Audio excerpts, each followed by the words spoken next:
নমস্কাৰ বন্ধুসকল, মোৰ নাম শ্ৰী নিখিল দাস। যিবোৰে মোৰ ভিডিঅ' আগতে চাইছা গম পোৱাই চাগে মই এইচএছ আৰু ডিগ্ৰীৰ ওপৰত ভিডিঅ' বনাওঁ।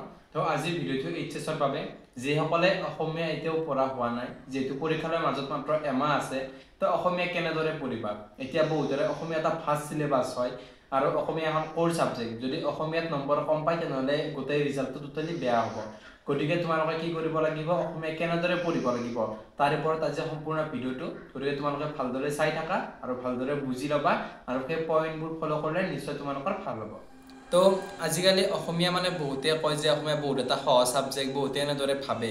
কিন্তু ইংৰাজী আৰু অসমীয়া এনেকুৱা দুটা বিষয় যিটো এটা ফাৰ্ষ্ট চিলেবাছ থাকে আৰু সেই দুটাত নম্বৰ কম পালে ৰিজাল্টটো বেয়া হয়। আৰু লগতে এইটো কথা যে অসমীয়াত নম্বৰ বহুত কটা যায়, মানে অসমীয়াত আখৰ ভুল হ'লে বা ভালদৰে নিলিখিলে সম্পূৰ্ণ নম্বৰে কটা যায়। গতিকে অসমীয়াত নম্বৰ পোৱাটো এটা কঠিন কাম, কিন্তু অসমীয়াত তোমালোকে অলপ বেছি সময় দিবা। এতিয়াৰ পৰা বাকী যিখন ছাবজেক্ট আছে অসমীয়া আৰু ইংৰাজীত অলপ বেছি সময় দিবা। ইংৰাজীখন যদি ৰাতিপুৱা পঢ়া, অসমীয়াখন ৰাতি শোৱাৰ পিছত, সকলোৱে শোৱাৰ পিছত যেতিয়া মানে নিৰল নিস্তব্ধ হৈ থাকে তেনে পৰিৱেশত পঢ়িবা, তেতিয়া তোমালোকৰ মনত থাকিব। তো অসমীয়াখনত অলপ বেছিকৈ টাইম দিলেহে তোমালোকৰ মানে ভাল হ'ব। অসমীয়াখন ভালদৰে বুজি ল'ব চেষ্টা কৰিবা। তো অসমীয়া বিষয়টো এনেকুৱা এটা বিষয় য'ৰ মানে অনুশীলনীৰ পৰা কুৱেশ্যন নাহে, মানে অসমীয়াৰ চেপ্টাৰটোৰ পিছৰ যিখিনি কুৱেশ্যন দিয়া থাকে তাৰ পৰা বেছি নাহে। ক'ৰ পৰা আহে জানানে তোমালোকে? ভিতৰৰ কুৱেশ্যন বেছি আহে। তোমালোকে প্ৰিভিয়াছ ইয়াৰৰ কুৱেশ্যন পেপাৰবোৰ চালে গম পাবা, ভিতৰৰ গোটেইবোৰ বেছিভাগ ভিতৰৰে কুৱেশ্যন কাটে। 1 নম্বৰী হওক বা 2 নম্বৰী হওক, আনকি 5 নম্বৰীয়া পৰ্যন্তও ভিতৰৰ কাটে। আৰু তোমালোকে কি কৰিব লাগিব, পইণ্ট টু পইণ্ট এনচাৰ লিখিব লাগিব তাৰ বাবে। আৰু সেইকাৰণে ভিতৰৰ প্ৰশ্ন তোমালোকে বেছিকৈ চাবা। তো আৰু এটা অসমীয়াত কুৱেশ্যন আহে যে কবিসমূহৰ নাম। তো কোনটো কবিতা কোনে লিখিছে, তোমালোকৰ মানে বহুত অসুবিধা হয় তেনেকুৱা মনত ৰাখিবলৈ। তো এখন পেপাৰত তোমালোকে কবিতাৰ নাম আৰু কবিবোৰৰ নাম লিখি ল'বা আৰু সেইখন তোমালোকৰ পঢ়া টেবুলত মাৰি থৈ দিবা এতিয়াৰ পৰা। যেতিয়া তোমালোকে একবাৰ হ'লেও চাবা তেতিয়া তোমালোকৰ মনত পৰি যাব আৰু পৰীক্ষাত তেনেদৰে মনত থাকিব। ময়ো এইটো ট্ৰিক ফ'ল' কৰিছিলোঁ আৰু মোৰো পৰীক্ষাত তেনেদৰে মনত পৰিছিল। তো তোমালোকৰো এইটো সুবিধা হ'ব, গতিকে তোমালোকে এইটো কাম নিশ্চয় কৰিবা। তো আমি ভাবোঁ অসমীয়াত বনাই লিখিলে হৈ যাব, কিন্তু এইচএছত এটা প্ৰব্লেম যে মানে বনাই লিখিলে নম্বৰ নিদিয়ে। আমাক মেমহঁতে কৈছিল যে বনাই লিখিব নালাগে, মানে পইণ্ট টু পইণ্ট লিখিব লাগিব। কিতাপখনত যেনেদৰে আছে তেনেদৰে ভালদৰে লিখিলেহে, মানে সম্পূৰ্ণখিনি লিখিলেহে নম্বৰ পোৱা যায়।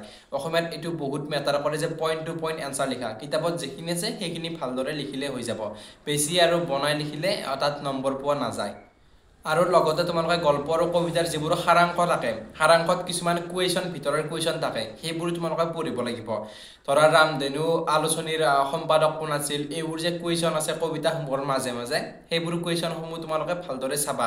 সাৰাংশখিনি ভালদৰে চাবা আৰু তাৰ ভিতৰত যিবোৰ কুৱেশ্যন আছে, কবি পৰিচয়সমূহৰ ভিতৰত যিবোৰ মানে তোমালোকৰ কুৱেশ্যন আছে সেইখিনি ভালদৰে চাবা।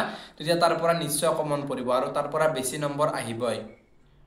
আৰু এটা ইম্পৰ্টেণ্ট কথা যে লিখনিৰ মানদণ্ড উন্নত কৰা। মানে তোমালোকে এইচএছএলচিত যেনেদৰে অসমীয়া লিখিছিলা সেই হিচাপত লিখিলে ইয়াত নহয়। ইয়াত যিহেতু তোমালোকে এইচএছ লেভেলৰ হয়, গতিকে সেই ষ্টেণ্ডাৰ্ডটো মেইনটেইন কৰিব লাগিব। বাক্যবোৰৰ মানদণ্ড উন্নত কৰিবা, অলপ মানে ভাল শব্দ প্ৰয়োগ কৰিবা আৰু তোমালোকে মানে তাক ভালদৰে লিখিবা। আৰু বাক্যবোৰ বুজি পাইছা ন মই কি ক'ব বিচাৰিছোঁ? বাক্যবোৰ অলপ ষ্টেণ্ডাৰ্ড কৰিবা যাতে পৰীক্ষকে মানে দেখি ভাল পায় আৰু নম্বৰ দিবলৈ চেষ্টা কৰে। তাৰে পিছত তোমালোকৰ এটা বহুত ইম্পৰ্টেণ্ট কথা হৈছে যে ৰচনা। যিহেতু অসমীয়াত ৰচনাই 10 নম্বৰ আনি দিয়ে, গতিকে তোমালোকে ৰচনা কি পঢ়িবা? ৰচনাটো চববাৰে মানে কমন নপৰে।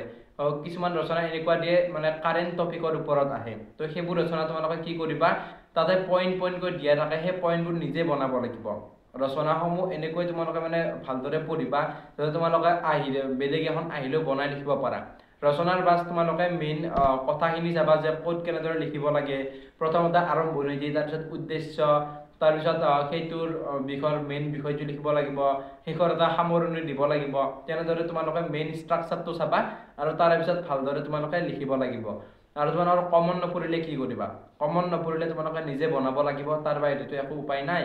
গতিকে তোমালোকে বহুত যিমান পাৰা সিমান ৰচনা পঢ়িবা, তাৰপিছত কোনোবাখন কমন পৰিলে ভাল, নপৰিলে সেই জ্ঞানৰ ভিত্তিত তোমালোকে এখন মানে ভালদৰে লিখিবা আৰু তেতিয়া তোমালোকৰ নম্বৰ পাই যাবা। তো এতিয়াৰ পৰা তোমালোকে প্ৰিভিয়াছ ইয়াৰৰ কুৱেশ্যনবোৰ চাবা। লাষ্ট 10 ইয়াৰৰ কুৱেশ্যন পেপাৰ চালে তোমালোকৰ যিবোৰ ৰচনা আছে সেইবোৰ চাবা, কোনকেইখন ৰিপিট হৈ আছে, সেইকেইখনৰ কিছুমান আহিব পাৰে। গতিকে সেইখন তোমালোকে ভালদৰে চাবা।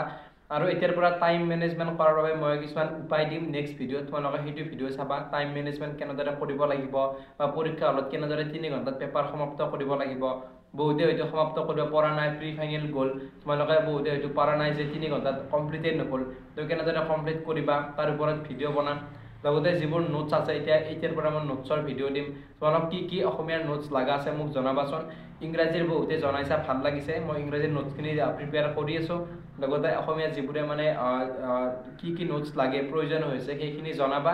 আৰু লগতে কাৰোবাক লাগিলে মোক হোৱাটছআপত কণ্টেক্ট কৰিবা, মই PDF আকাৰে দিবলৈ চেষ্টা কৰিম। তো আজিলৈ ভিডিঅ'টো এইখিনিয়ে আছিল। গতিকে তোমালোকে যদি ভাল পালে এটা লাইক কৰি দিবা আৰু চেনেলটো ছাবস্ক্ৰাইব কৰি থৈ দিবা। আৰু পিছৰে নতুন ভিডিঅ' পাবা। আৰু HSৰ কাৰণে ৰিজাল্ট ভাল কৰাৰ কাৰণে এই চেনেলটো নিশ্চয় ভালদৰে চাবা। ধন্যবাদ।